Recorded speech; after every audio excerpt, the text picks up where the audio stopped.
Hello everyone, welcome to electrical engineering MCQs and welcome to our official YouTube channel. आज के session के अंदर हम लोग गाइस आपके upcoming examination West Bengal state distribution company limited का जो जूनियर इंजीनियर इलेक्ट्रिकल ग्रेड 2 के लिए वैकेंसी जो आ चुकी है 401 वैकेंसीज के लिए, उसके लिए हम लोग सबसे पहले तो प्रीवियस ईयर पेपर का डिटेल एनालिसिस करने वाले। ये जो पेपर आपका हुआ था ये 14 मार्च 2022 को हुआ था। आज के सेशन में हम लोग शिफ्ट 2 का पेपर डिस्कस करने वाले।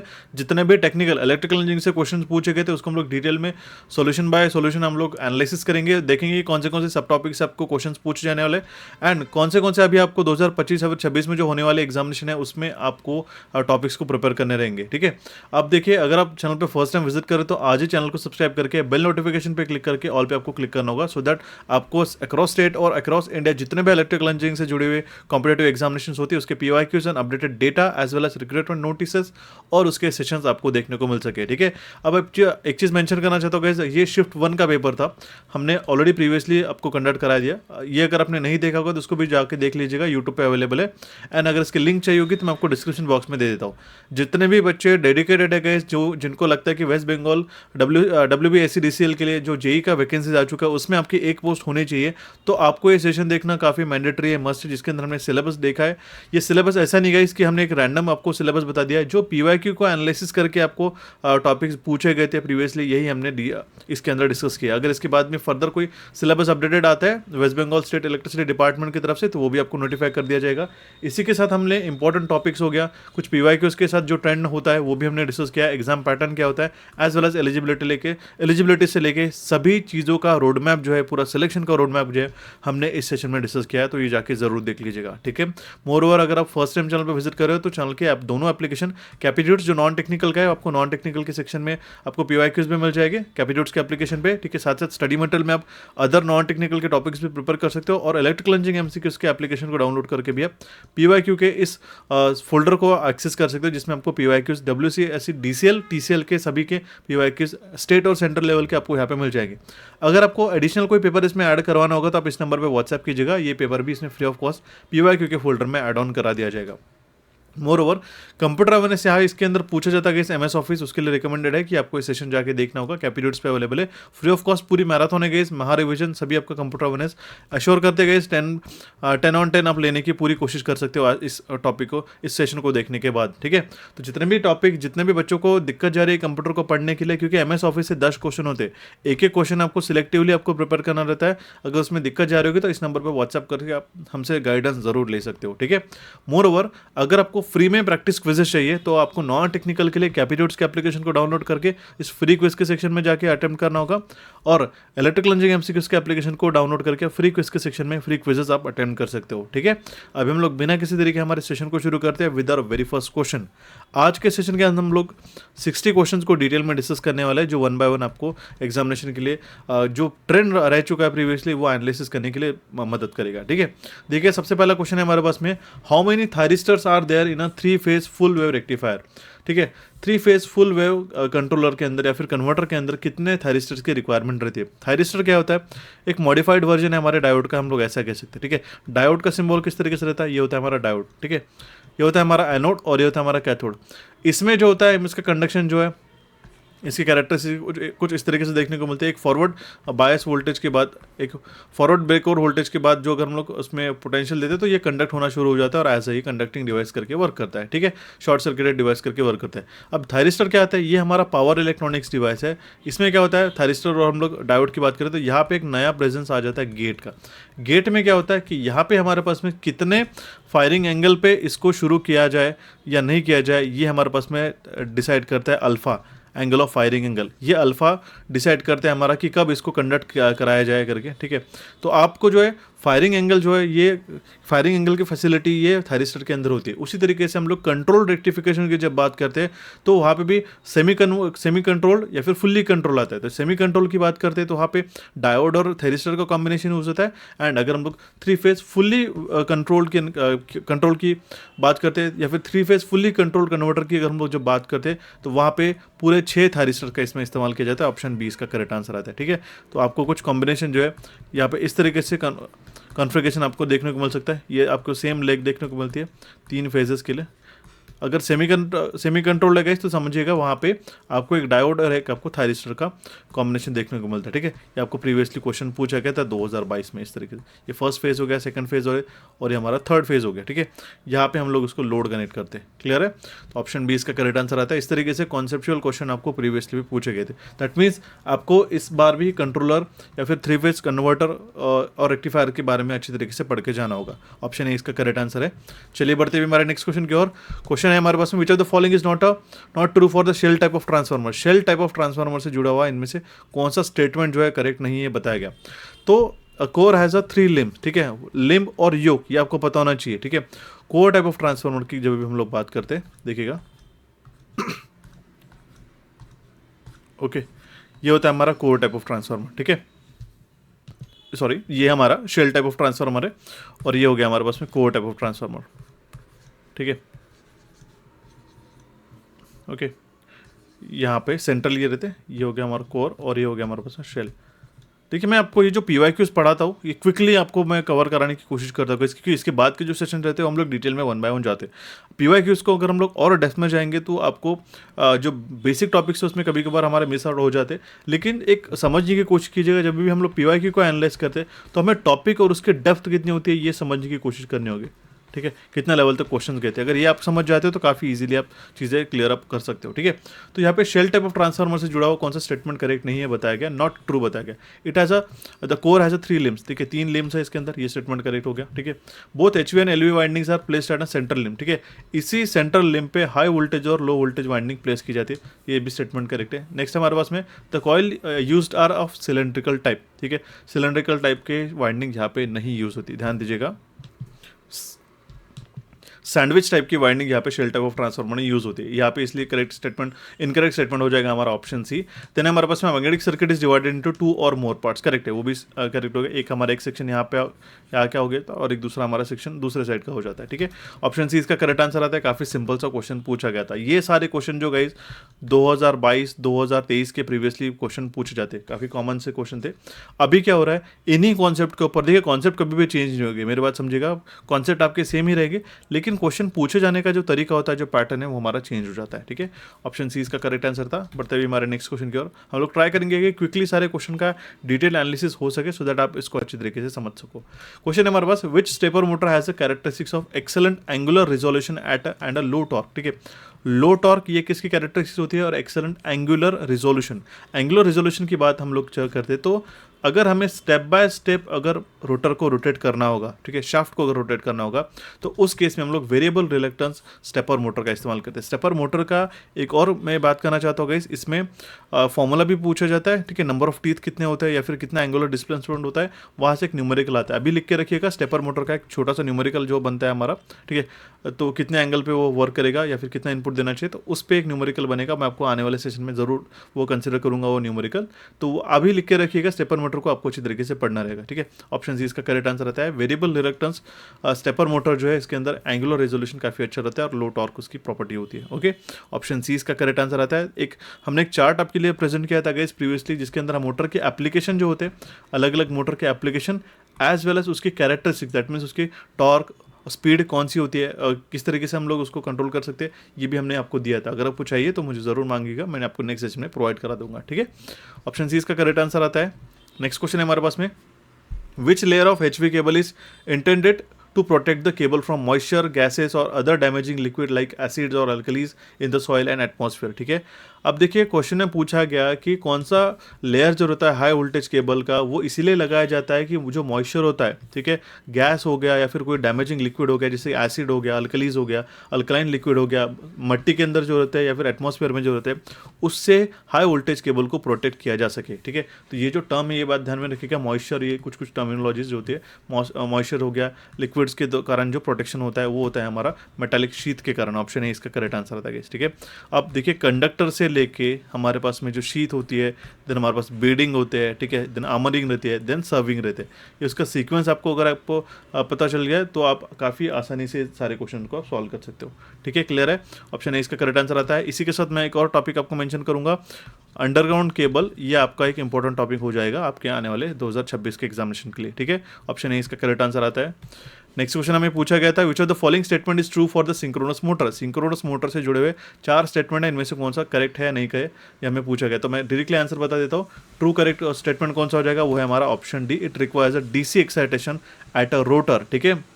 डबली एक्साइटेड मोटर का हम लोग उसको कहते गए, ठीक है। जो सिंक्रोनस मोटर होती है हमारे डबल एक्साइटेड मोटर होती है कि रोटर और स्टेटर दोनों साइड पे हमारे पास एक्साइटेशन होते हैं। सिंक्रोनस मोटर के केस में जो हमारा फॉर्मूला होता है वो होता है हमारा NS = 120 into F divide by P, ठीक है।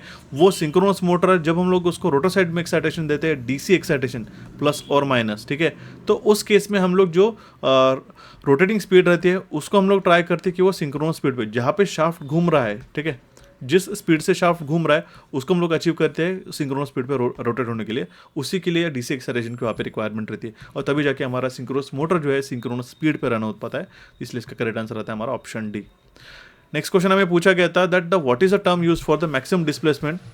सो क्वेश्चन को समझिएगा, क्वेश्चन क्या कह रहा है, what is the term use for the maximum displacement of the oscillating particle from the mean position in a simple harmonic motion, ठीक है, उसको हम लोग कहते हैं एम्पलीट्यूड। ऑप्शन सी इसका करेक्ट आंसर आता है। बहुत ही टेक्निकल टर्म यहाँ पे पूछी गई थी, ओके, क्लियर हो चुका है। एम्पलीट्यूड और हमारा जो वेवलेंथ होती है या फिर हम लोग कहेंगे एंगुलर स्पीड होती है, उसको समझने के लिए जो बेसिक टर्मिनोलॉजीज होती है वहाँ से भी क्वेश्चन पूछे जा सकते हैं, ठीक है। अब देखिए हमें क्या पूछेगा, what is the term use for maximum displacement. Maximum displacement मतलब क्या है, ये पीक वैल्यू होगी इसकी, ठीक है, इसी को तो हम लोग कहते हैं पीक वैल्यू, राइट, इसी को तो हम लोग कहते हैं peak value of the oscillating particle, ठीक है। ये ऑसिलेटिंग पार्टिकल या फिर हम लोग कहेंगे oscillating wave from its mean position in a simple harmonic motion, इसी को कहा जाता है option C, that means it is, इसको कहा जाता है बेसिकली एम्पलीट्यूड, ओके, क्लियर हो चुका। मूव ऑन करते हैं नेक्स्ट क्वेश्चन की ओर। क्वेश्चन एक न्यूमेरिकल था, हमें पूछा गया, अगेन काफी सिंपल सा क्वेश्चन है। No load ratio required in a single phase 50 hertz transformer is 440/404 volt. If the maximum value of flux in the core is to be about 0.08 Weber, find the number of turns in a primary winding. Primary winding में number of turns calculate करना है, आपको formula पता होना चाहिए।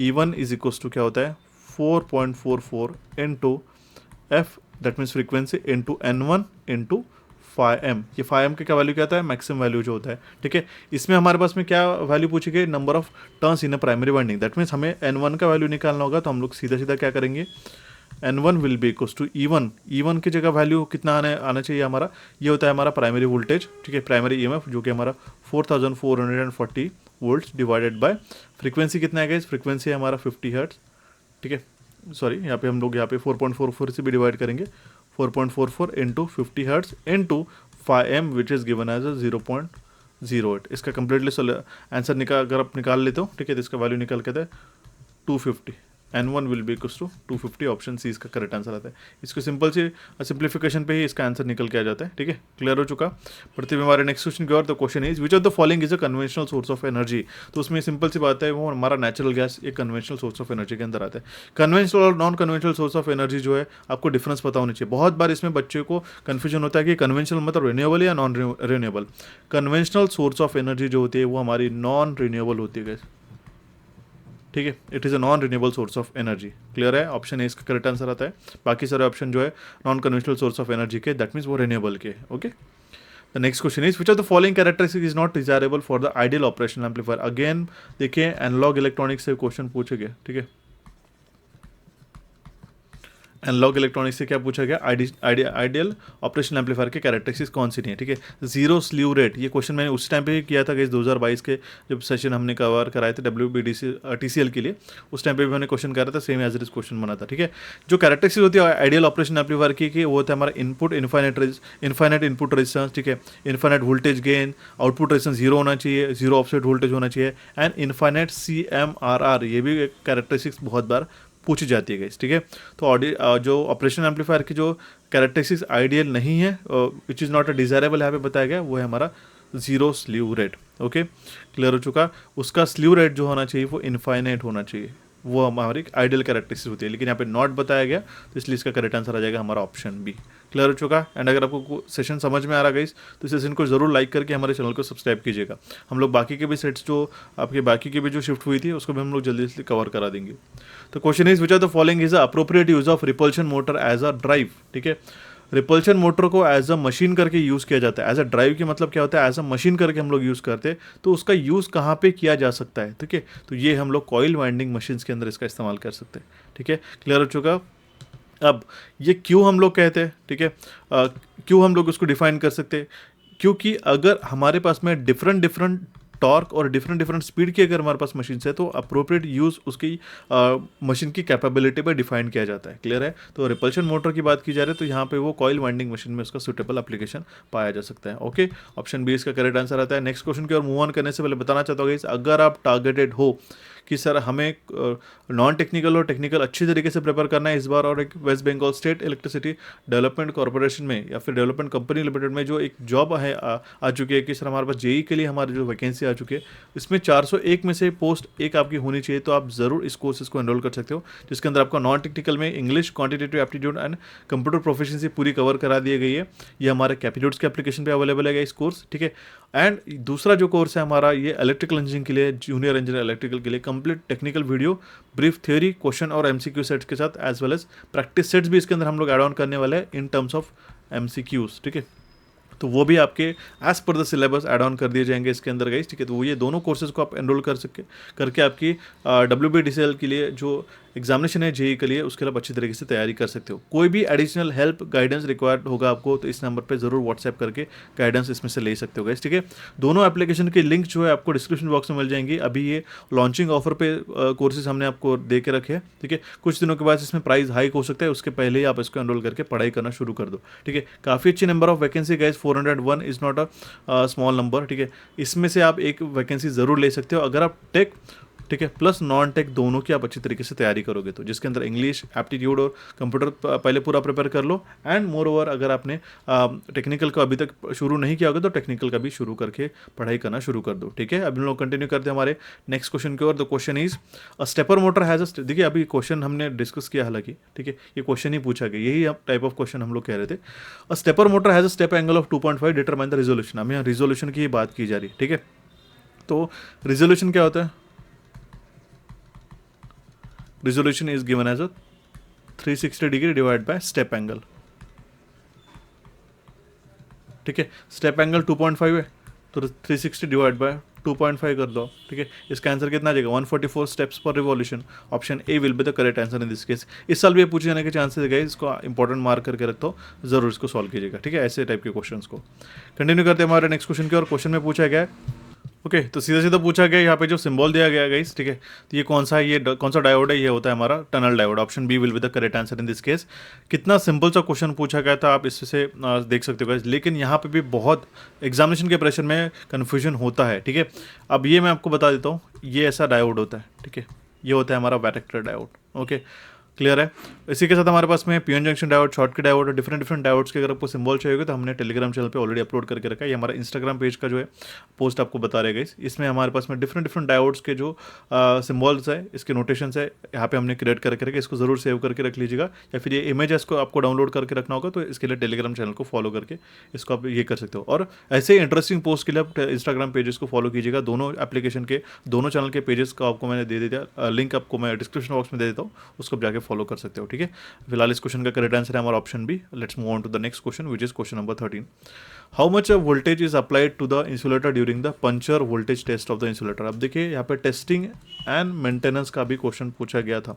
ठीक है, puncture voltage test अगर करनी है इंसुलेटर की तो कितना वोल्टेज टेस्ट यहाँ पे लगाया जाता है। ठीक है, तो ये है around 1.3 times of the flash और वोल्टेज। फ्लैश और वोल्टेज के 1.3 टाइम्स वोल्टेज इंसुलेशन टेस्ट जब करते हैं या फिर हम लोग पंचर वोल्टेज टेस्ट जब जो करते हैं इंसुलेटर की, तभी इसको अप्लाई किया जाता है। तो ऑप्शन ए इसका करेक्ट आंसर आता है। Will include this topic as well, ध्यान दीजिएगा।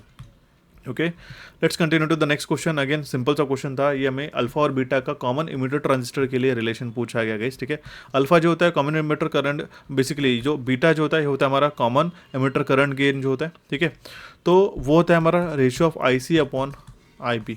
ओके, एंड जो कॉमन बेस करंट गेन जो होता है अल्फा का, वो होता है हमारा ट्रांजिस्टर का, ये होता है हमारा बीटा। ठीक है, IC अपॉन IB। और जो अल्फा होता है वो होता है हमारा IC अपॉन IE। ओके, तो यहाँ पे अगर हम लोग रिलेशन की बात करें तो beta in terms of alpha की अगर हम लोग बात करें तो होता है alpha upon 1 minus alpha. Okay, तो ये इसका करेक्ट आंसर आ जाएगा बीटा का। या फिर अगर हम लोग इन टर्म्स ऑफ अल्फा की बात करें तो अल्फा हो जाता है हमारा beta upon beta plus 1। Okay, तो ये कौन सा ऑप्शन में गिवन है? ये देखिए, ये ऑप्शन बी में गिवन है, तो करेक्ट आंसर आ जाएगा हमारा option B. Okay, let's move on to the next question. The question is which of the following statement is not true for pertaining to the pointer in C programming. ठीक है, अब देखिए सी programming भी मैंने syllabus में उसी दिन कहा था आपको कि प्रिपेयर करना रहेगा करके, बेसिक्स ऑफ सी प्रोग्रामिंग। तो पॉइंटर से जुड़ा हुआ कौन सा स्टेटमेंट ट्रू नहीं है, तो हमारा ऑप्शन बी इसका करेक्ट आंसर आ गया। अब pointer variable cannot be assign to a null और जीरो वैल्यू। ठीक है, वेरिएबल जो है हमारा जीरो या फिर नल वैल्यू को असाइन नहीं किया जा सकता, इसलिए इसका करेक्ट आंसर आ जाएगा हमारा option B. The next question is which of the following signals, phonological signals in the 8085 microprocessor describes that it is a non-maskable interrupt and has a higher priority। ठीक है, तो इनमें से कौन सा सिग्नल जो है इसमें से हाईएस्ट प्रायोरिटी रहती है और नॉन मास्केबल इंटरप्ट है। ठीक है, तो होता है ट्रैप सिग्नल। ठीक है, ट्रैप का जो ये प्रायोरिटी रहता है, जिसको हम लोग RST 4.5 भी करते हैं, RST 4.5 भी कहते हैं, इसकी प्रायोरिटी सबसे ज़्यादा हाईएस्ट रहती है। ठीक है, और ये लेवल और एज दोनों ट्रिगर रहता है और ये नॉन मास्केबल है। ठीक है, बाकी सारे RST 7.5 6.5 हो गया, 5.5 और INTR ये मास्केबल होते गए। ठीक है, और उसमें से भी INTR जो है, INTR ये हमारा नॉन वेक्टर्ड होता है। ओके, तो 8085 माइक्रोप्रोसेसर की जब भी हम लोग बात करते हैं तो हाईएस्ट प्रायोरिटी रहती है ट्रैप सिग्नल, ट्रैप इंटरप्ट की, जो कि एक नॉन मास्केबल है। ऑप्शन डी इसका करेक्ट आंसर रहता है। बहुत सिंपल सा क्वेश्चन, और ये उस टाइम पे जो 2022-23 में बहुत बार क्वेश्चन पूछा भी गया था। ऑप्शन डी इसका करेक्ट आंसर आता है। The next question is where should the ELCB earth leakage circuit breaker located to protect the whole installation. पूरे इंस्टॉलेशन को, घर के इंस्टॉलेशन हो गया या फिर एक प्रीमाइसेस हो गया जहाँ पे इलेक्ट्रिकल इंस्टॉलेशन किया गया है, वहाँ पे ELCB कहाँ पे लगाए जाते हैं, इसका लोकेशन पूछा गया। तो जो मेन बोर्ड हो गया वहाँ पे इसका लोकेशन लगाया जाता है। इस ऑप्शन सी इसका करेक्ट आंसर होता है। क्लियर है, सिंपल सा क्वेश्चन था। ओके, ऑप्शन सी इसका करेक्ट आंसर है। Let's move on to the next question. Question is कौन से 4 टर्मिनल्स रहते हैं 4 पॉइंट DC स्टार्टर के। ठीक है, 4 पॉइंट DC मोटर स्टार्टर में कौन से 4 टर्मिनल्स रहते हैं? वो रहते हैं हमारे पास में A, F, L plus and L minus. ठीक है, ये D हमारा डबल आ गया यहाँ पे। ठीक है, तो लाइन प्लस लाइन नेगेटिव, ये लाइन प्लस हो गया, लाइन नेगेटिव हो गया। ठीक है, एफ होता है हमारा फील्ड टर्मिनल और ए होता है हमारा आर्मेचर के लिए। ठीक है, तो जो आर्मेचर है आर्मेचर वाइंडिंग के लिए कनेक्टेड रहता है, एफ जो रहता है फील्ड वाइंडिंग के लिए कनेक्टेड रहता है, एल जो है पॉजिटिव सप्लाई टर्मिनल और L2 जो है नेगेटिव सप्लाई टर्मिनल रिस्पेक्टिवली लगाया जाता है। ओके, ऑप्शन डी इसका यहाँ पे करेक्ट आंसर आ गया। ये ऑप्शन डबल आ गया, कंसिडर कीजिएगा। ठीक है, the next question is what should be the cross section of the earth continuity conductor. Earth continuity conductor का क्रॉस सेक्शन कितना होना चाहिए? It should not be either less than 2.9 mm square और half of the installation of the conductor size. ठीक है, आधे से ज़्यादा जो बेसिकली जो कंडक्टर साइज का जितना भी इसमें इंस्टॉलेशन किया उसके कंडक्टर साइज के आधे से कम नहीं होना चाहिए, या फिर वो हमारा 2.9 mm स्क्वायर से कम नहीं होना चाहिए। It should not be either less than 2.9, ये इतना मिनिमम स्टैंडर्ड है ही है। ठीक है, अगर इससे ऊपर का है तो चलेगा, बट लेकिन अगर मान लो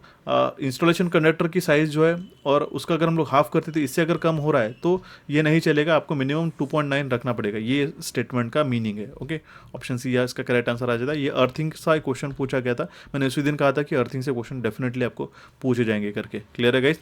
तो ये जो टॉपिक मैं आपको इंपॉर्टेंट मेंशन करते चल रहा हूँ, प्लीज़ इसको थोड़ा पढ़ के चलिएगा।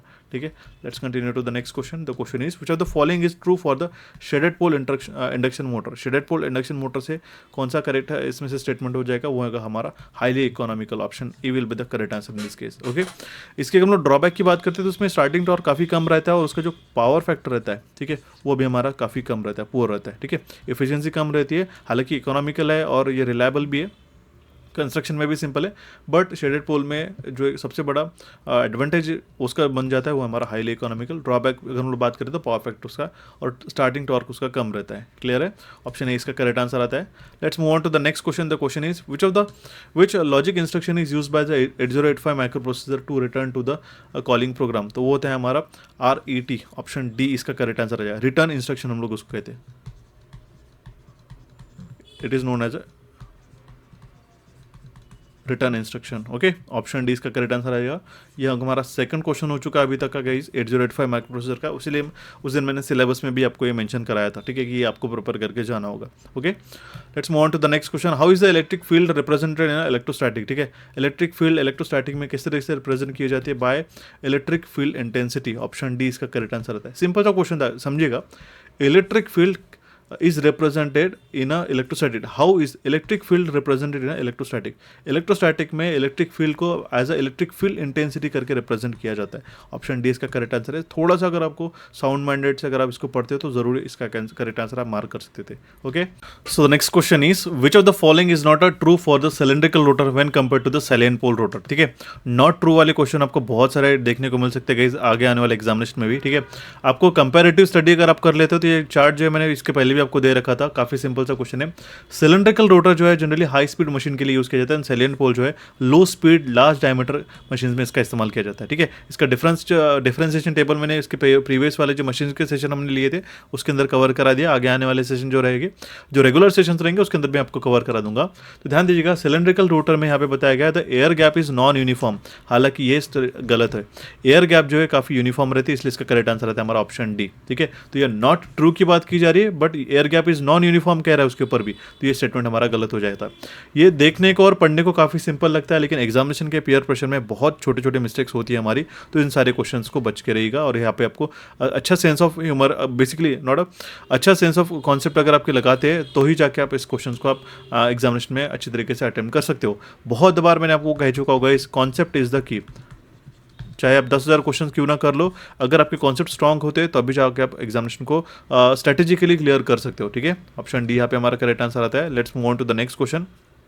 सेशन अगर आप यहाँ पे तक देख रहे हो गाइस और सेशन समझ में आ रहा है तो जरूर इलेक्ट्रिकल इंजीनियरिंग एमसीक्यूज के चैनल को सब्सक्राइब कीजिएगा। ठीक है, हम लोग थोड़ा क्विकली सेशन जरूर पढ़ रहे हैं कहीं, बट आई थिंक इज कि हमें सारे के सारे तीनों शिफ्ट और जो आने वाले, ठीक है, एक 14 तारीख के 3 शिफ्ट थे, ठीक है, एंड एक 15 तारीख का शिफ्ट था, वो भी हमने जल्दी जल्दी कवर कराना है। ठीक है, इसके बाद हम लोग एक ट्रेंड एनालिसिस करेंगे कि कौन से टॉपिक आपको पर्टिकुलरली करने होंगे, तो वो भी उसके लिए भी बने रहेगा चैनल के लिए। इसलिए मैं मेंशन करता हूँ सब्सक्राइब करके बेल नोटिफिकेशन पे क्लिक करके आपको ऑल पे क्लिक करना होगा, सो दैट अपडेट जो भी आपको आती है वो उसको नोटिफिकेशन आपको क्विकली मिल सके। एक एक क्वेश्चन, एक एक मार्क आपके लिए सिग्निफिकेंट होता है, इंपॉर्टेंस है उसका आपके सिलेक्शन के लिए भी। ठीक है, अभी क्वेश्चन में पूछा गया एयर ब्लास्ट सर्किट ब्रेकर में, यहाँ पे बताया कि the air blast circuit breaker can be employed in high voltage circuit in outdoor switch yard for dash lines. ठीक है, एयर ब्लास्ट सर्किट ब्रेकर कौन से वोल्टेज लेवल के ऊपर हम लोग यूज कर सकते हैं? ठीक है, तो वो है हमारा 220 kV, ऑप्शन ए इसका करेक्ट आंसर आता है।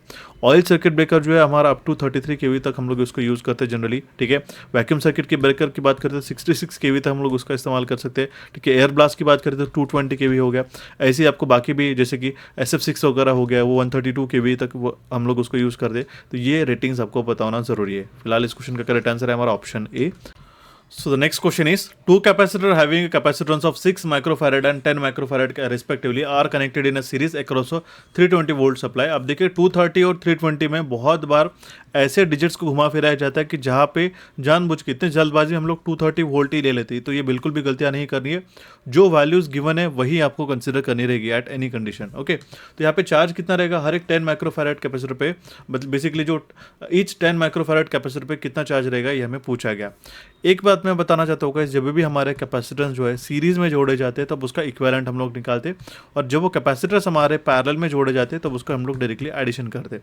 इसमें भी एक की पॉइंट जो इंपॉर्टेंट ये है कि आपको जो सीरीज कनेक्शन होता है कैपेसिटर का, तो सीरीज कनेक्शन में जो चार्ज होता है हर कैपेसिटर पे वो सेम रहेगा, या फिर हम लोग कहेंगे टोटल चार्ज जो रहेगा वो सेम ही रहेगा as a charge on each capacitor. तो चाहे हम लोग 6 माइक्रोफैराड पे निकाले, ठीक है, या फिर हम लोग 10 माइक्रोफैराड पे क्यों ना निकाले। ठीक है, तो इसका इक्विवेलेंट अगर हम लोग निकालेंगे तो कितना आ जाएगा 6 × 10/6 + 10 विच इज इक्वल्स टू 16। ठीक है, तो इसका वैल्यू निकल के आता है 3.75 माइक्रोफैराड। ओके, तो Q इज इक्वल्स टू क्या पता है आपको पता है Q इज इक्वल्स टू क्या होता है C × V। Okay, Q is equals to C × V। तो हमें जो है चार्ज निकालना होगा, तो कैपेसिटेंस कितना है 3.75 × 10⁻⁻6 इंटू वोल्टेज कितना है हमारे पास में 320 × 320। इसको आप रिजॉल्व करते हैं, इसको सॉल्व करते हो तो यहाँ पे हमारे पास वैल्यू आ जाती है 0.0012 कूलम। ठीक है, इसका करेक्ट आंसर आता है हमारा ऑप्शन सी। क्लियर हो चुका, काफ़ी सिंपल सा क्वेश्चन था गाइस। ठीक है, फंडामेंटल्स अगर आपके स्ट्रॉन्ग है तो आप इस सारे क्वेश्चन को आसानी से निकाल सकते हो। ठीक है, देन अगेन हमारे पास में क्वेश्चन है what is the term used for the head of the production department in an of an organization, ठीक है।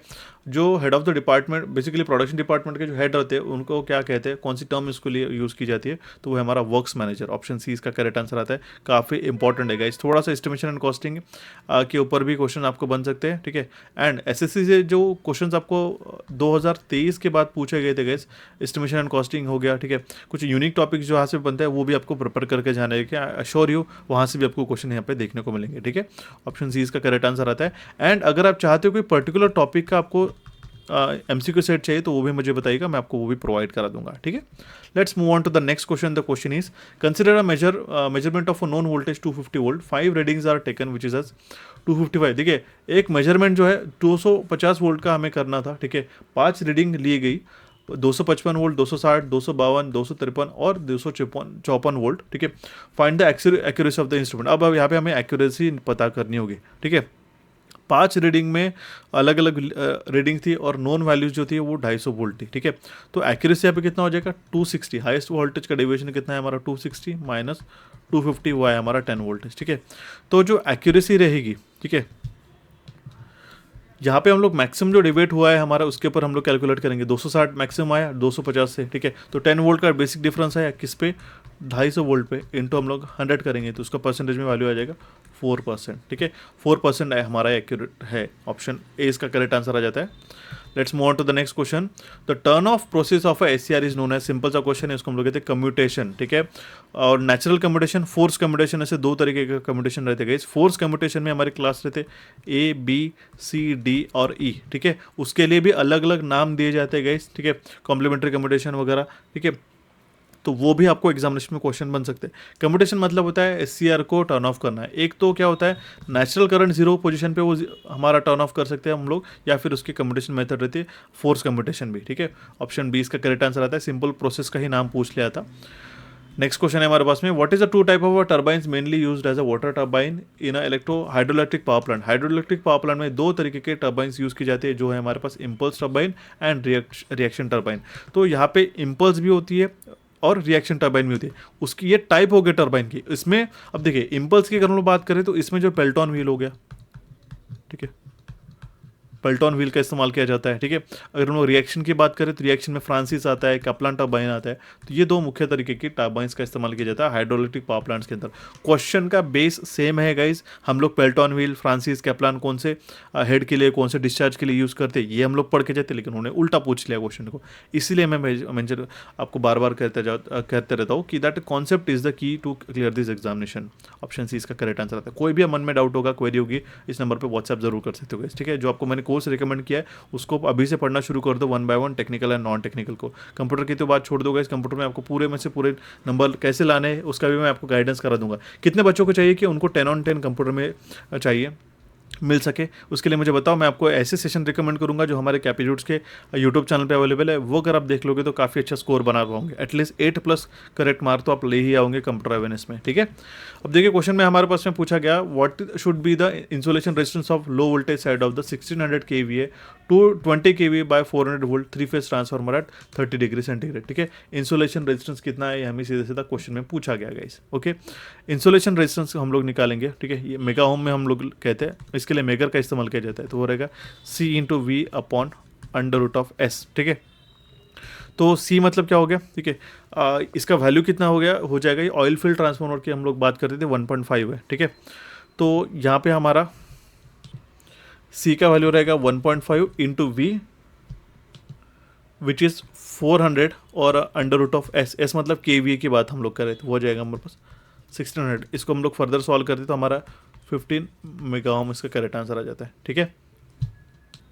अब बच्चे यहाँ पे क्या करते हैं, ऑप्शन दिखा और हमारा करेक्ट आंसर आ गया और इसको मूव करते हैं और देखने को मिलता है कि आंसर तो हमारा गलत हो गया। ये कैसे क्या आया, ठीक है। यही पे आपको गलती समझनी होगी guys. Insulation resistance value at a 30 degree centigrade की वैल्यू की जा रही है, ठीक है। तो इसको जो है हमें बेसिकली 15 इंटू करेक्शन फैक्टर जो है 1.98 इससे मल्टीप्लाई करना होगा, ठीक है। कि जो टेम्परेचर करेक्शन फैक्टर होता है, ठीक है, अगर हम लोग 30 डिग्री सेंटीग्रेड पे बात कर रहे हैं 40 डिग्री पे, तो उसकी वैल्यूज होते हैं, इसका टेबल मैं आपको बता देता हूँ गाइस, ठीक है। अगर 40 डिग्री सेंटीग्रेड पे होता है तो उसका करेक्शन फैक्टर होता है 3.95, ठीक है। 20 डिग्री पे है तो उसका करेक्शन फैक्टर है 1। तो इसको हमें 15 को 1.98 से मल्टीप्लाई करना रहेगा, तब जाके जो वैल्यू आएगा वो रहेगा हमारे पास 29.7 मेगा ओम। इसका करेक्ट आंसर आ जाता है, जो कि ऑप्शन डी में गिवन है। क्लियर हो चुका है। ऐसे ही काफ़ी सिली मिस्टेक्स होती है, ओके। अगर आपको कोई भी और फर्दर क्वेरी चाहिए, फर्दर ऐसे कोई एडिशनल यूनिक टॉपिक चाहिए तो ज़रूर कमेंट कर दीजिएगा, हम लोग नेक्स्ट सेशन उसी का करवा लेंगे, ठीक है। Let's move on to the next question. Okay, so इस क्वेश्चन को जो है एज आपको होमवर्क की तरह दे रहा हूँ। काफ़ी सिंपल सा क्वेश्चन है। क्वेश्चन में ये पूछा जा रहा है, विच of the following can not be a cause for the creeping error in induction type single phase energy meter, ठीक है। इनमें से जो रीजंस बताए गए, ठीक है, या फिर कारण जो बताए गए, इनमें से कौन सा कारण नहीं है क्रीपिंग एरर होने के लिए इन induction type single phase energy meter, okay. तो यहाँ पे आपको इसका करेक्ट आंसर मुझे कमेंट बॉक्स में कमेंट करना होगा। मैं आपको छोटा सा कॉन्सेप्ट बता देता हूँ। क्रीपिंग एरर में जब भी एक लो लोड होता है या फिर हम लोग कहेंगे नो लोड की कंडीशन की बात करते हैं, या फिर एकदम लाइटली लोडेड कंडीशन के केस में जो एनर्जी मीटर होता है उसकी जो डिस्क है रोटेट होना शुरू हो जाती है ऑटोमेटिकली। उसको अवॉइड करने के लिए ऐसे दो सिमेट्रिकल होल्स किए जाते हैं। इसमें से यहाँ पे क्वेश्चन पूछा गया कि कौन सा इसमें से कारण नहीं है फॉर द क्रीपिंग एरर। इसका करेक्ट आंसर मुझे कमेंट बॉक्स में कमेंट कीजिएगा। अभी हम लोग मूव ऑन करते हैं हमारे नेक्स्ट क्वेश्चन की ओर। The question is what is the value of gate leakage current in a JFET. JFET की वैल्यू में basically junction field effect transistor में leakage current, gate leakage current की वैल्यू कौन से रेंज में होती है, तो होती है in order of 10⁻⁻9 amperes. Option C इसका करेक्ट आंसर आता है। फंडामेंटल कॉन्सेप्चुअल क्वेश्चन था, okay. The next question is what is the unit of measurement used to measure the air gap between the rotor and stator of the stator motor, ठीक है, starter motor, ठीक है। Starter motor की case में air gap की बीच में कौन से यूनिट में मेजर किया जाता है between the rotor and stator. देखिए एयर गैप स्टेटर और रोटर के केस में एयर गैप कौन से यूनिट में नापा जाता है, ठीक है। सिंपल सी बात है गाइस, ये MIL में। ऑप्शन डी इसका करेक्ट आंसर आता है, ठीक है।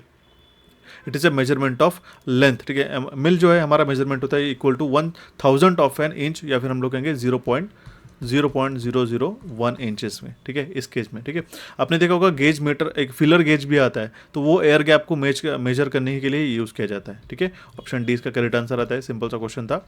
The next question is So the question is, a 3-phase 208 volt 60 hertz 6-volt star connected induction motor delivers a 15 kilowatt. Find the slip if the rotor speed is 1116 RPM. काफ़ी simple सा question है guys. इसके लिए हमें synchronous speed का value निकालना होगा, जो कि हमारे पास 120 into F divide by P, which is given as a 120 into frequency given है 60 एंड डिवाइड बाय हमारे पास नंबर ऑफ पोल है 6, ठीक है।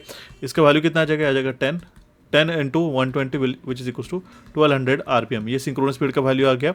हम लोग इससे स्लिप का वैल्यू आसानी से निकाल सकते हैं, which is NR will be given as a synchronous speed in bracket 1 minus S। NR का वैल्यू कितना है हमारे पास में 1116 which is equals to NS 1200 in bracket 1 minus slip का वैल्यू हम लोग आसानी से निकाल पाएंगे, ठीक है।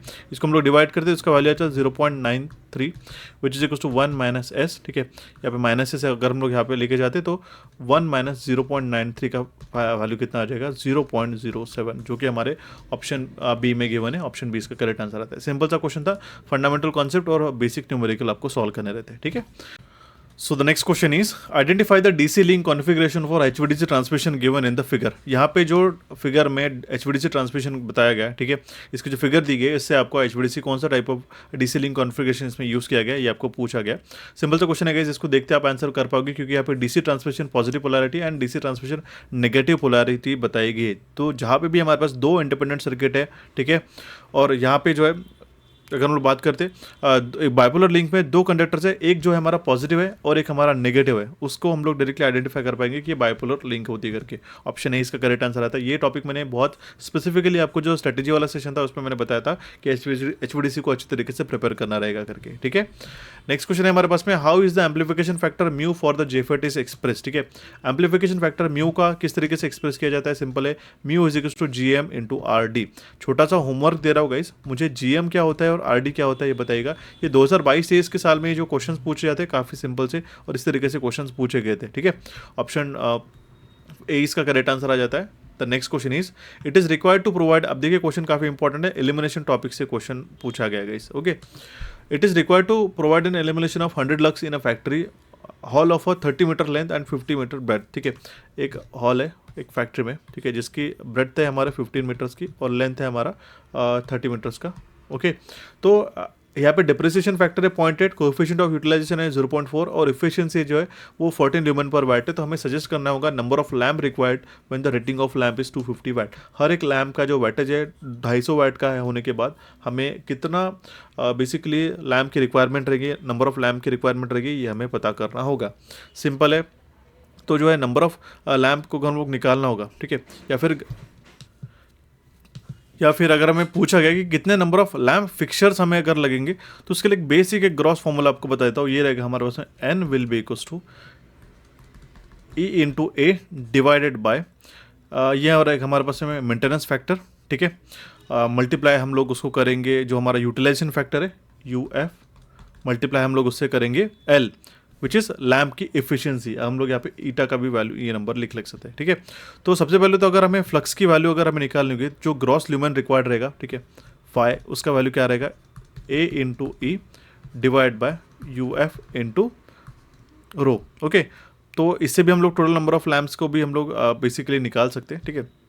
तो फ्लक्स का वैल्यू अगर हम लोग निकालना चाहते हैं तो वो कितना आ जाएगा, वो आएगा हमारे पास में, देखिए एरिया कितना है हमारे पास में,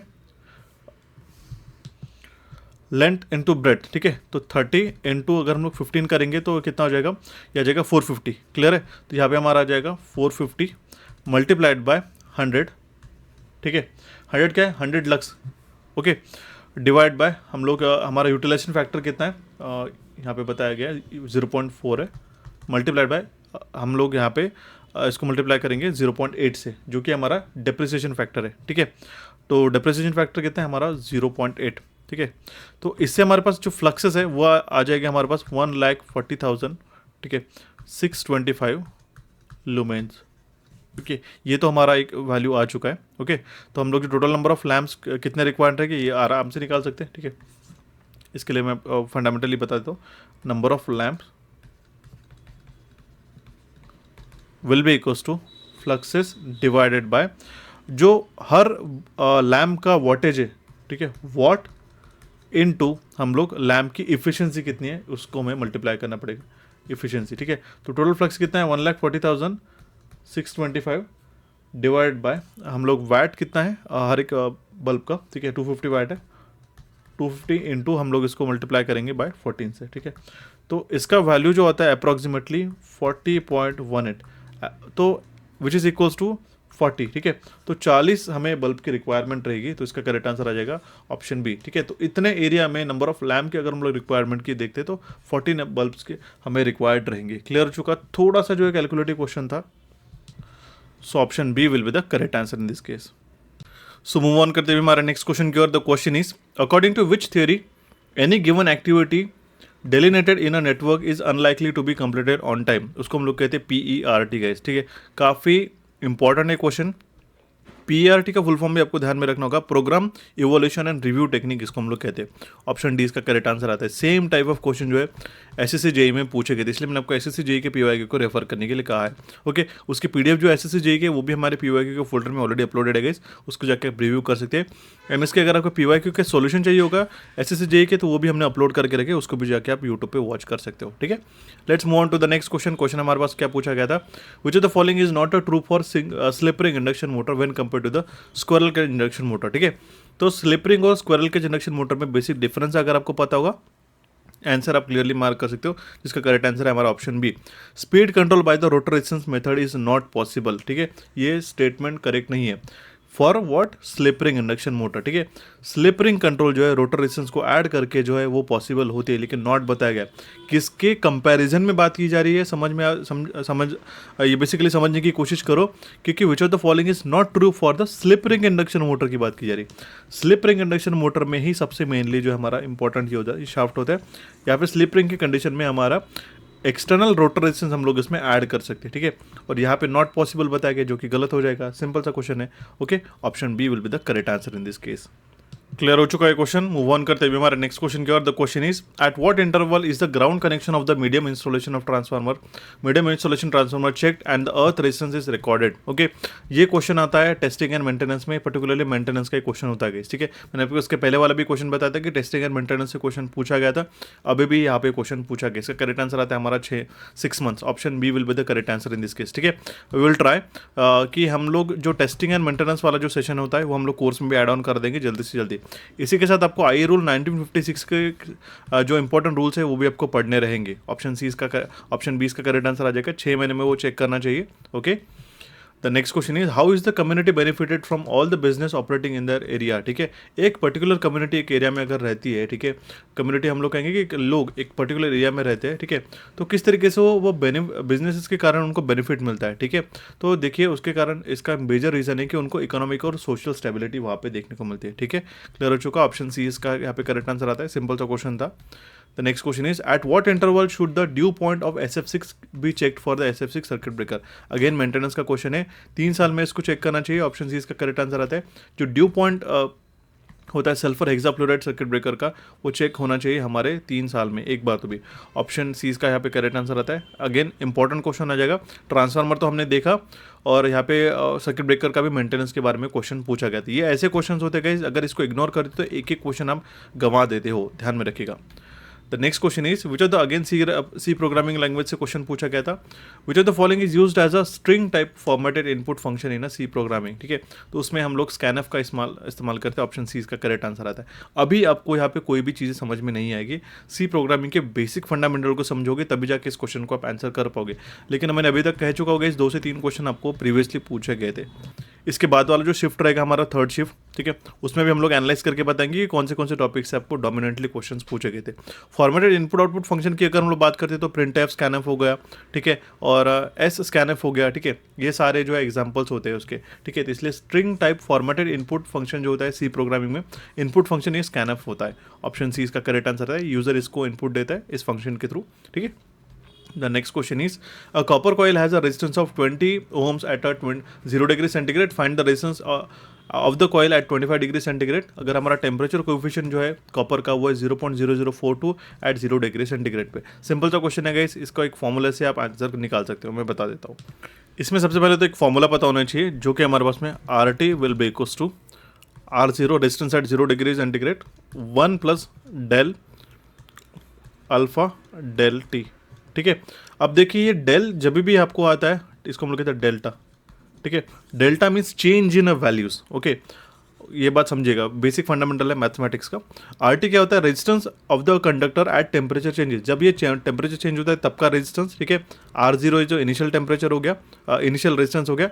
अल्फा जो होता है हमारा टेम्परेचर कोएफिशिएंट जो हमारे पास ऑलरेडी बताया गया है। ठीक है, और डेल टी की अगर हम लोग बात करते हैं तो चेंज इन टेम्परेचर होता है, ये final temperature minus initial temperature. Okay, clear है गाइस?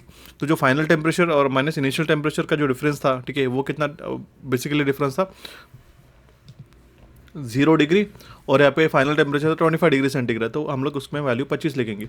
ठीक है, तो R0 का वैल्यू कितना था, इनिशियल रेजिस्टेंस कितना था guys 20 ohms in bracket 1 plus alpha. Alpha का वैल्यू कितना है 0.0042 मल्टीप्लाइड बाय डेल टी जो कि हमारे पास 25 है। ठीक है, फाइनल कितना था इसमें 25 माइनस 0, इसका था 25। जो डेल का वैल्यू आया था ना चेंज इन टेम्परेचर जो था हमारा 25, इसको अगर आप फर्दर सॉल्व करते तो वैल्यू आता है 22.1 ohms.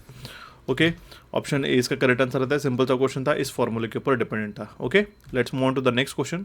The question is arrange the translucent materials according to their transmission factors in a descending order. Descending order के अकॉर्डिंगली आपको लगाना होगा। ठीक है, ट्रांसल्यूसेंट मटेरियल की बात की जा रही है। अब यहाँ से एक और टॉपिक हमारा प्रोड्यूस होता है कि आपको electrical material, basically engineering material के बारे में भी पढ़ना होगा, वहाँ से भी क्वेश्चन आपको बन सकता है। ठीक है, तो सबसे पहला होगा अगर हम ट्रांसल्यूसेंट की बात करते हैं तो डिक्रीजिंग ऑर्डर में वो रहेगा हमारा clear glass, frosted glass, then reeded perspex and opal perspex. ठीक है, ये डिक्रीजिंग ऑर्डर में उसका क्लियर ट्रांसल्यूशन की बात हो जाएगी। क्लियर ग्लास सबसे ट्रांसपेरेंट रहता है, देन फ्रॉस्टेड ग्लास हो गया, देन इसमें डिक्रीजिंग ऑर्डर में। ठीक है, इंक्रीजिंग ऑर्डर में इसका रिवर्स हो जाएगा। सिंपल है, ऑप्शन डी इसका करेक्ट आंसर आता है। कुछ कॉन्सेप्चुअल क्वेश्चन यहाँ पे जरूर पूछे गए थे। The next question is which of the following is true for gravity control as a controlling force for measuring the instrument. ठीक है, तो gravity control as a controlling force करके एक जहाँ पे भी यूज़ होता है, जो भी इंस्ट्रूमेंट में यूज़ होता है उसके लिए कौन सा स्टेटमेंट करेक्ट होगा, ये one of the very conceptual question उन्होंने पूछा था। सो आई अप्रिशिएट दैट। इस तरीके से क्वेश्चन अभी भी इस साल आपको 2026 में पूछे जा सकते हैं, ठीक है। तो इसका करेक्ट आंसर आ जाता है हमारा option B, it can be used only in a vertically mounted instruments. ये मैंने बहुत बार आपको बता दिया कि इसका सबसे बड़ा ड्रॉबैक ही यही है कि इसको वर्टिकल पोजीशन में ही gravity control as a controlling force जब भी हम लोग यूज़ करते हैं तब उसको वहाँ पे यूज़ कर सकते करके, ठीक है। तो ऑप्शन बी इसका यहाँ पे करेक्ट आंसर आ जाता है। क्लियर है? Let's move on to the next question. Which of the following statement is not true for the Carnot's engine, ठीक है। कार्नोट्स इंजन के बारे में कौन सा स्टेटमेंट करेक्ट नहीं है, तो ऑप्शन डी इसका करेक्ट आंसर आ जाता है, cylinder has a perfectly heat conducting wall. एक थोड़ा मैकेनिकल ओरिएंटेड क्वेश्चन पूछा गया था, ऑप्शन डी इसका करेक्ट आंसर आता है। Fundamental SI and CI engine के बारे में अगर आप थोड़ा सा पढ़ लोगे तो वो भी आपको एडिशनल हो जाएगा। एक बार हम लोग रिव्यू कर लेंगे सारी शिफ्ट को तो आपको मैं बता दूंगा कि ये टॉपिक करना है या नहीं करके। कुछ कुछ टॉपिक्स को अगर आप स्किप भी कर देते हो तो भी चलता है, लेकिन डिपेंड करता है कि कितने क्वेश्चन उसमें से आपको पूछे जा सकते हैं। अगर ये मान लो 5 क्वेश्चन इस एसआई और सीआई टॉपिक से अगर आपको पूछे जाते हैं तो वो आपको स्किप नहीं करना होगा उस केस में, ठीक है। Let's move on to the next question. The question is, so question क्या करें, which of the following statement is not true pertaining to the skin effect in AC transmission line, ठीक है। एसी ट्रांसमिशन लाइन में skin effect आपने देखा होगा कि AC की टेंडेंसी जो रहती है, अल्टरनेटिंग करंट की टेंडेंसी रहती है कि जो कंडक्टर है, ये मान लो कंडक्टर है पूरा का पूरा, ठीक है, इसका जो आउटर सरफेस रहता है उसके ऊपर से करंट फ्लो होता है, ठीक है। इसको हम लोग कहते हैं स्किन इफेक्ट। और जो बीच का कोर एरिया रहता है ना, यहाँ पे करंट वो यूटिलाइज नहीं होता, वो अनयूटिलाइज रहता है, इसलिए हम लोग स्टैंडर्ड कंडक्टर का इस्तेमाल करते हैं। ऑन द कॉन्ट्ररी जब हम लोग डीसी की बात करते हैं तो जो कोर एरिया रहता है, यहाँ पे कोर एरिया जो सेंट्रल एरिया रहता है वो यूटिलाइज होता है as compare to the surface area. इसी को कहा जाता है स्किन इफेक्ट, ओके। सिंपल सी लैंग्वेज में मैंने कहा तो। और इसके बेसिक फैक्टर जो रहता है डिपेंड करता है, वो फ्रीक्वेंसी होता है, डायमीटर रहता है और शेप रहता है उसके कंडक्टर का। तो कौन सा स्टेटमेंट करेक्ट नहीं होगा, तो इसका करेक्ट आंसर है हमारा option D, the skin effect is less for the solid conductor than the standard conductor, ठीक है। तो ये गलत हो जाएगा, स्किन इफेक्ट जो है वो ज़्यादा होता है एज कम for the solid conductor than the standard conductor. Standard conductors में क्या करते हैं हम लोग, छोटे छोटे स्टैंड्स का कॉम्बिनेशन क्रिएट करते हैं, ठीक है। सो दैट जो है इफेक्टिव एरिया जो है, सेंट्रल कोर एरिया जो है हमारा कम होता है, और सरफेस के थ्रू भी अगर हमारा करंट उसमें से फ्लो होता है तो जो कोर डायमीटर रहता है, बेसिकली कोर जो रहता है हमारा फॉर एसी, वो हमारा कम रहने के कारण हम लोग स्टैंडर्ड कंडक्टर का इसमें से इस्तेमाल करते हैं, ठीक है। सिंपल सा क्वेश्चन है, ऑप्शन डी इसका करेक्ट आंसर आता है। इसका थ्योरी अलग है गाइस, मैं आपको डिटेल में पढ़ा दूंगा, लेकिन अगर हमें इन सारे क्वेश्चंस को प्रिपेयर करना होगा, अच्छी तरीके से क्वेश्चंस को एनालाइज करना होगा, तो उनमें टॉपिक्स और क्या क्या ट्रेंड पूछा गया था इसके बारे में हम लोग डिस्कस करेंगे। इसके पहले हम लोग जो क्वेश्चन डिस्कस करते थे उसका डिटेल सॉल्यूशन करते थे, इसके ऊपर पूरा रिलाय मत रहो, इसमें क्या पैटर्न और क्या आइडियोलॉजी उन्होंने यूज़ की थी प्रीवियसली वो आपको ध्यान में रखना रहेगा, समझे। The question is, which type of grounding system has the neutral point of a three-phase system directly connected to the earth through a wire of negligible resistance and reactance, ठीक है। वो रहता है हमारा सॉलिड ग्राउंडिंग। सिंपल सी बात है, इस grounding system में जो न्यूट्रल पॉइंट रहता है थ्री फेज सिस्टम का, डायरेक्टली हम लोग अर्थ के थ्रू कनेक्ट करते हैं through a wire of negligible resistance and reactance, ठीक है। सबसे लोएस्ट बेसिकली हम सॉलिड ग्राउंड की हम लोग बात करें तो ये मान लो 3 फेजेस हो गए, ओके। तो ये सीधा सीधा न्यूट्रल जो है ग्राउंड कर दिया जाता है by using the low value of resistance conductor, okay. Option D इसका करेक्ट आंसर आता है, ठीक है। रेजिस्टेंस अर्थिंग भी आते हैं, रिएक्टेंस अर्थिंग भी आते हैं, उसके बारे में बहुत सारी फंडामेंटल बेसिक अगर आप कॉन्सेप्ट क्लियर कर लेते हो तो यहाँ से क्वेश्चन जरूर पूछे जाते हैं। मैंने आपको तभी भी कहा था कि, और हाँ ये चीज़ कोर्स ये सेशन लेने से पहले मैंने आपको जो गाइडेंस वाला सेशन कहा था उसमें मैंने आपको ये ग्राउंडिंग और बेसिकली अर्थिंग के बारे में इंपॉर्टेंस बताया था कि ये क्वेश्चन यहाँ से बनेंगे करके, तो वो टॉपिक बिल्कुल स्किप मत करो आप। नेक्स्ट क्वेश्चन है हमारे पास में, यहाँ पे सीधा सीधा पूछा गया कि अब जो सिंबल जो बताया गया लैडर लॉजिक में, अब देखिए पीएलसी से भी क्वेश्चन पूछे जाने हैं, प्रोग्रामेबल लॉजिक कंट्रोलर, ये सिलेबस में भी इंक्लूड किया है, एज वेल एज हमने कोर्स में भी इसका कंटेंट ऑलरेडी अपलोड कर दिया गया, ठीक है। जो लैडर लॉजिक यूज़ होता है हमारे पास में पीएलसी के लिए, प्रोग्रामेबल लॉजिक सर्किट के लिए, ठीक है, प्रोग्रामेबल लॉजिक कंट्रोलर में, तो ये सिंबल होता है हमारा आउटपुट एनर्जाइजेस, ठीक है। ये क्या होता है हमारा नॉर्मली क्लोज, ये होता है normally open circuit switches guys, ठीक है।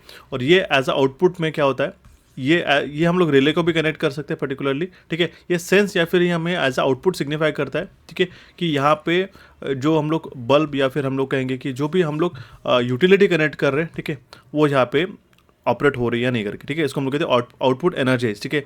जो इंस्ट्रक्शन रह गए या फिर हम लोग कहेंगे ये जो आउटपुट एनर्जाइजेज है, ठीक है, ये टिक हो जाएगा, इसका जो बिट है वो हमारा 1 बिट में कन्वर्ट हो जाएगा, हाई हो जाएगा, इसके कंडीशन पे ये तभी होगा जब हमारे सारे कंडीशन करेक्ट हो गए, ठीक है। ये फंडामेंटल इंस्ट्रक्शन जो हमारे पास यूज़ होती है पीएलसी लैडर लॉजिक में, इसका ये इंटीग्रल पार्ट है गाइस, ठीक है। ऑप्शन डी इसका करेक्ट आंसर आता है। सिंपल सा क्वेश्चन था, पीएलसी का हमने एक यूट्यूब पे भी सेशन ले रखा है, अगर उसकी लिंक चाहिए होगी तो मुझे डिस्क्रिप्शन बॉक्स में आप कमेंट करके पूछ लीजिएगा, ठीक है। नेक्स्ट क्वेश्चन हमारे पास पूछा गया था, which of the following statement is not true for the HVDC transmission. HVDC से दूसरा क्वेश्चन है इस पेपर सेट में, तो इसका करेक्ट आंसर है हमारा option B, the high voltage DC transmission is affected by the dielectric losses. ठीक है, ये नॉट ट्रू बताया गया, ये कौन सा, ये करेक्ट नहीं है। देखिए सिंपल सी बात है, हाई वोल्टेज डीसी ट्रांसमिशन में affected by the dielectric losses बताया गया, स्टेटमेंट सरासर गलत हो जाएगा। पहला स्टेटमेंट क्या है, डीसी वोल्टेज हम लोग स्टेप अप या फिर स्टेप डाउन नहीं कर सकते इजीली, ठीक है, हाई वोल्टेजेस पे बाय यूजिंग ट्रांसफार्मर या फिर अदर मेथड्स पे। ठीक है, हम लोग कर नहीं सकते ऐसा नहीं, हम कर जरूर सकते, लेकिन थोड़ा डिफिकल्टी हो जाती है, इसलिए ये स्टेटमेंट बताया गया, DC voltage can not B stepped up for a transmission of power at high voltages. तो काफ़ी डिफिकल्टीज हो जाती है, हमारे पास सेमी कन्वर्टर्स की रिक्वायरमेंट रहती है। दूसरा है हमारे पास में the DC switches and circuit breakers have their own limitation. Correct है, डीसी स्विचेस में जो हमारे पास में थायरिस्टर्स आते हैं या फिर पावर सेमीकंडक्टर डिवाइसेस आते हैं, उसमें खुद के उसके लिमिटेशंस होते हैं। Electric power can not be generated at a higher DC voltage due to the commutation problem. Commutation problem के कारण ही सबसे ज़्यादा हमारे पास स्पार्किंग होती है, जैसे आपने देखा होगा डीसी मशीन में, और उसी के कारण हम लोग जो हायर वोल्टेजेस पे डीसी वोल्टेज नहीं क्रिएट कर सकते, जनरेट कर सकते, इसलिए इसका करेक्ट आंसर आ जाता है हमारा option B. The next question is, एक कॉइल है, उसका रेजिस्टेंस है 4 ohms का और इंडक्टेंस है 4 मिली हेनरी का, जो सीरीज में कनेक्टेड किया गया है 10 माइक्रोफैराड कैपेसिटर को, तो क्यू फैक्टर कितना होगा इस कॉइल का, हमें क्वेश्चन में पूछा गया। Q factor will be equals to 1/r under root of L by C. ठीक है, 1/r का वैल्यू कितना है 4 है, अंडर रूट ऑफ L का वैल्यू कितना है 4 milli henry, 4 into 10⁻³ divide by C का वैल्यू कितना गिवन है 10 माइक्रोफैराड, 10 इंटू 10⁻, यहाँ पे -6 हो जाए क्योंकि माइक्रोफैराड की वैल्यू बताई गई। ठीक है, इसको फर्दर सॉल्व करोगे तो आपका वैल्यू आ जाएगा 5। सिंपल है, ऑप्शन सी इसका करेक्ट आंसर आता है।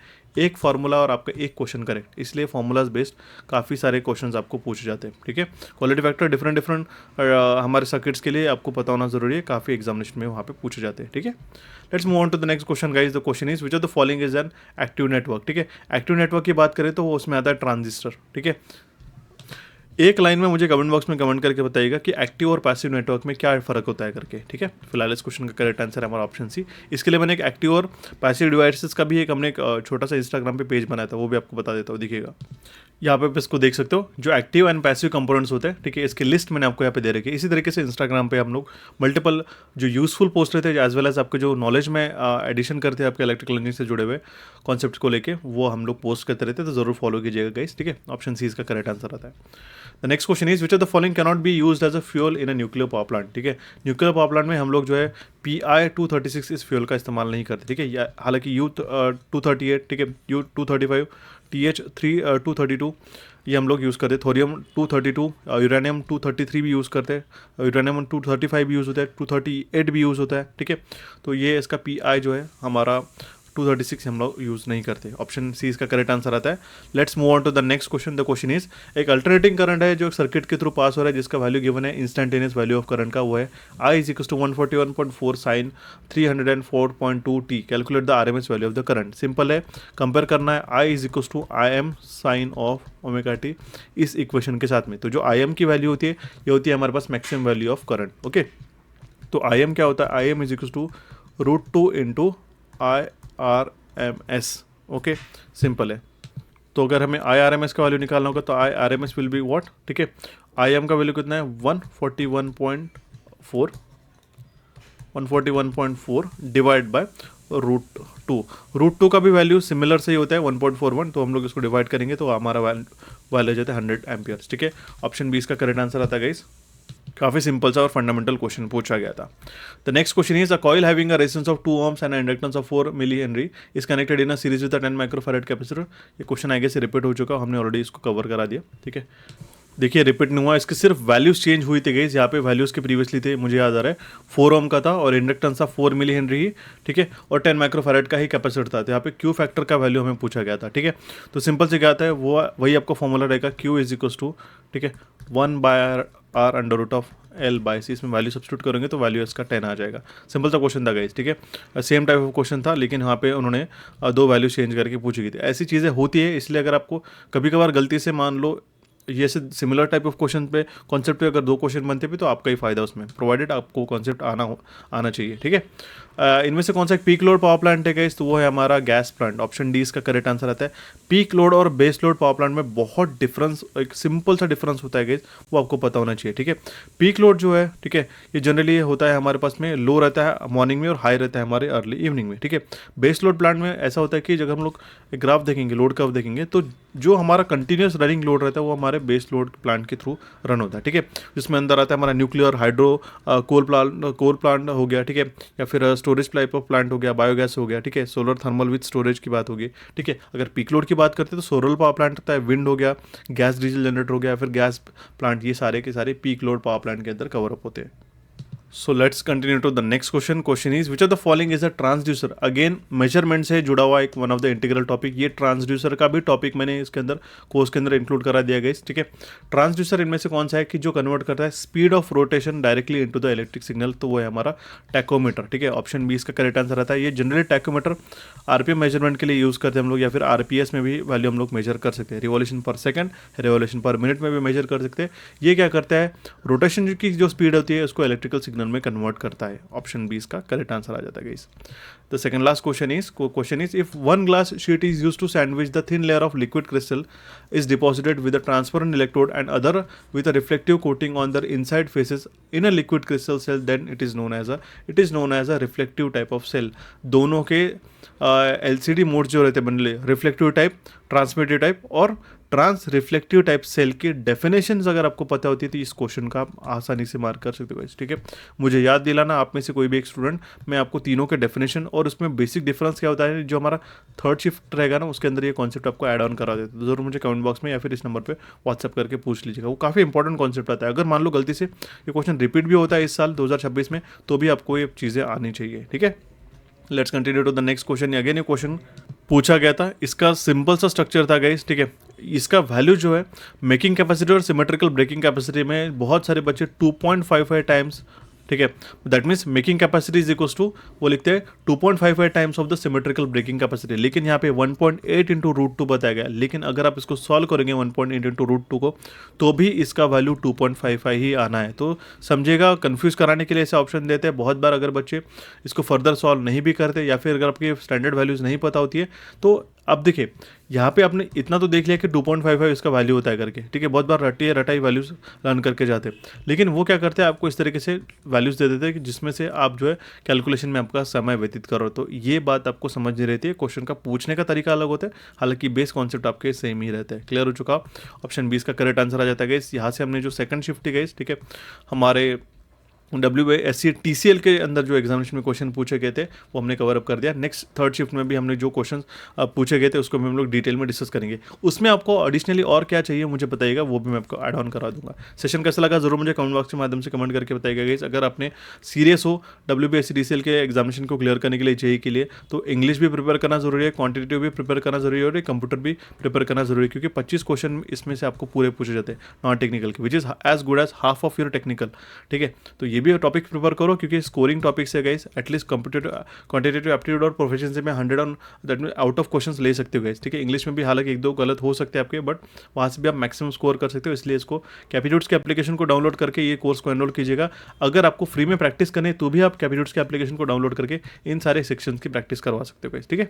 एंड टेक्निकल के कोर्स के लिए अगर आपने अभी तक एनरोल नहीं किया होगा तो आज ही एनरोल करके सारे रिकॉर्डेड सेशंस को देखना शुरू कर दो। इसके अंदर और भी हम लोग टेस्ट ऐड करने वाले हैं, जो कि आपके प्रैक्टिस टेस्ट रहेंगे सब्जेक्ट वाइज, जो एग्जामिनेशन के लिए काफ़ी ज़्यादा यूजफुल रहता है, ठीक है। इसके लिए डेडिकेटेड व्हाट्सएप ग्रुप भी हमने बना के रखा है guys, and quick important tables और चार्ट इसके अंदर प्रोवाइड करते हैं, सो दैट आप एग्जामिनेशन में क्वेश्चन को अच्छी तरीके से याद करके एग्जामिनेशन में क्वेश्चन को लगा पाओ, क्वेश्चन को सॉल्व कर पाओ। कोई भी क्वेरी आती है तो इस नंबर पर व्हाट्सएप करके आप हमसे पूछ सकते हो, या फिर इस नंबर पर व्हाट्सएप करके पूछ सकते हो गाइस। इन दोनों एप्लीकेशन की लिंक आपको डिस्क्रिप्शन बॉक्स में मिल जाएंगी, ठीक है।